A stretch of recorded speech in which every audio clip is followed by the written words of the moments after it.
सत्संग यहां पे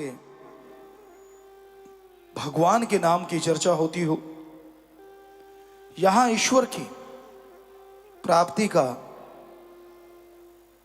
तरीका मिलता हो, युक्ति सिखाई जाती हो, यहां ईश्वर से मिलने का बिना पाखंड, बिना ढोंग, बिना कुछ लिए रास्ता बताया जाता हो, उसी को सत्संग कहते हैं। संतों का काम समाज में आके समाज को अपनी औलाद, अपने संतान समझ के उनका भला करना होता है। संतों का काम कभी भी समाज को लूटना या लड़ाना नहीं होता। संत समाज में आते हैं तो परहित परमार्थ के लिए। तरुवर फल नहीं खात है, सरुवर पीव न नीर, परमार्थ के कारणे संतन भयो शरीर। तरुवर हमारे पेड़ पौधे होते हैं, उसमें फल लगता है।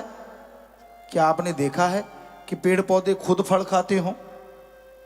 मीठी झील, नदी, सरोवर होते हैं, क्या आपने देखा है कि वो खुद पानी पीते हैं? जी नहीं, वो दूसरों की प्यास बुझाते हैं, दूसरों की भूख शांत करते हैं। उसी तरह फकीर संत जो होते हैं, उनका काम समाज में सबका भला करना होता है, सबको खुशी देना होता है। समाज से तमाम बुराइयों को वो दूर करते हैं। वो जादूगर नहीं होते, वो राम नाम के पुजारी होते हैं। ईश्वर की भक्ति करते हैं, अल्लाह वाहिगुरु राम की भक्ति करते हैं और सबको सिखाते हैं कि घर परिवार में बैठ के, खेत खलिहान में घूमते, दुकानदारी में, पढ़ाई में, कॉलेज में, कहीं भी आते जाते अगर जीभा से राम का नाम जपोगे तो भगवान की दरगाह में मंजूर जरूर होगा। हमारे पवित्र वेदों में लिखा है, हाथ कार की तरफ और ध्यान प्रभु यार की तरफ। और पंजाबी में लिखा है, हथ कारवल ते ध्यान रब यार बल। तो भाषा बदलती है और कुछ भी नहीं।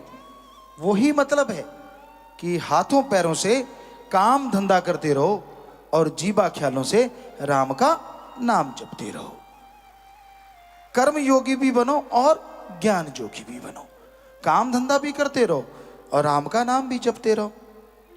क्योंकि कर्म करने बिना इंसान अगर खाता है तो वो उसके लिए हराम होता है, सही नहीं होता। और बिना ज्ञान के आदमी अधूरा है। पर सिर्फ ज्ञान है और वैसा कोई कर्म नहीं करता तो उस ज्ञान का क्या फायदा? आपको ज्ञान है कि ऐसे हाथ मारने से तैरा जाता है, पैर चलाने से आदमी तैर सकता है, लेकिन कर्म नहीं किया, कभी तैरे नहीं, तो क्या पढ़ के तैर लोगे आप? नहीं तैर सकते।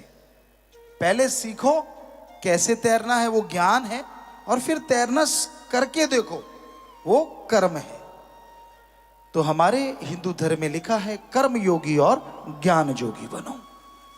ज्ञान भी आना चाहिए और उसके अनुसार काम भी होना चाहिए। और यही बात हर धर्म में लिखी। हमारे सिख धर्म में लिखा है, दसा नुआ दी किरत करो और वाहिगुरु का नाम जपो। हक हलाल की रोजी रोटी खाओ, अल्लाह की इबादत करो, हार्ड वर्क करो, गॉड्स प्रेयर करो। हर धर्म में ये बात कूट कूट के भरी है कि चाहे दिमागी मेहनत हो, चाहे शारीरिक मेहनत हो, मेहनत करके खाओ, पर अच्छे कर्म, गलत कर्म नहीं होना चाहिए। जैसे जैसे आप अच्छे कर्म करते जाएंगे वैसे वैसे ईश्वर की कृपा दृष्टि के लायक आप बनते जाएंगे। और प्रभु की कृपा, राम, ईश्वर, वाहिगुरु, अल्लाह, गॉड, ओम, हरि की कृपा जब इंसान पे होती है तो उसका अंत्यकरण पवित्र हो जाता है, अंदर सुरूर आता है, चेहरे पे नूर आता है। वो इंसान का चेहरा सबसे अलग होता है। उस चेहरे में एक आभा होती है, एक नूर होता है जो किसी के मिलाने से मिलता नहीं। आप इस कलयुग में लोगों का चेहरा देखिए, यूं लगता है जैसे खेस दरी में सलवट पड़ गई हो, यूं लगता है जैसे बल्ब फ्यूज हो गया हो। वजह क्या है? गम, दुख, दर्द, चिंता, परेशानियां, बुरे कर्म और संचित कर्म, जन्मों जन्मों के पाप कर्म। कई बार आप कह देते हैं कि इस जिंदगी में मैंने कोई गलत काम नहीं किया, पर फिर भी मेरी तरक्की नहीं हो रही, मुझे फायदा नहीं हो रहा। क्यों? मैंने कोई गलत कर्म नहीं किया। तो आपकी बात सही है, कई बार ऐसा होता है, और उसकी वजह है आपने गलत कर्म नहीं किया, लेकिन जो जन्मों जन्मों के संचित कर्म है, पिछले पाप कर्म है, उनको खत्म करने के लिए क्या आपने राम, अल्लाह, वाहिगुरु, गॉड, ईश्वर का नाम लगातार लिया है? अगर नहीं लिया तो वो पिछले कर्म आके आपके काम धंधे में बाधा बन जाती है, और आप सोने को भी हाथ लगाते हैं तो राख हो जाता है। ये वजह है, और कोई भूत प्रेत नहीं है।